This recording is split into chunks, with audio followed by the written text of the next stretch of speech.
جھوٹ چھپائے نہیں چھپتا۔ ایک گدھا جنگل میں پھر رہا تھا کہ اس نے شیر کی کھال زمین پر پڑی پائی۔ گدھا بہت خوش ہوا۔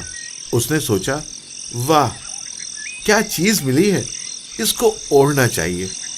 سب مجھ سے ڈریں گے اور میں جہاں چاہوں گا چرتا پھروں گا۔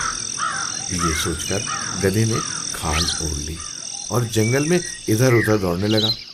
جانور اسے دور سے ہی دیکھ کر بھاگ کھڑے ہوتے تھے اور کہتے، شیر آ گیا، شیر آ گیا۔ لومڑی بڑی ہوشیار اور سیانہ جانور ہے، مگر وہ بھی دھوکے میں آ گئی اور بھاگ نکلی۔ یہ دیکھ کر گدھا بہت خوش ہوا۔ دل میں کہنے لگا، سب کو خوب الو بنایا، یہ دیوانے تو مجھے بیوقوف کہا کرتے ہیں اور اب خود نادان بن رہے ہیں۔ گدھا خوش تھا، اتنا خوش کہ وہ چپ نہ رہ سکا اور زور زور سے ڈھینچو ڈھینچو کرنے لگا۔ سب سے پہلے یہ آواز لومڑی نے سنی۔ وہ فوراً بھاگ گئی کہ ہو نہ ہو یہ گدھا ہے۔ وہ دوڑ کر گدھے کے پاس پہنچی۔ گدھے کو کیا خبر کہ بھید کھل گیا ہے۔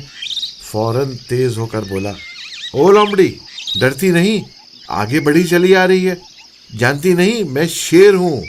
لومڑی نے جواب دیا، ارے گدھے، تو سچ مچ کا گدھا ہے، اگر شیر ہی بننا تھا تو چپ رہا ہوتا، تیری آواز نے سارا بھانڈا پھوڑ دیا، جا جا اپنے آپ کو نہ بھول۔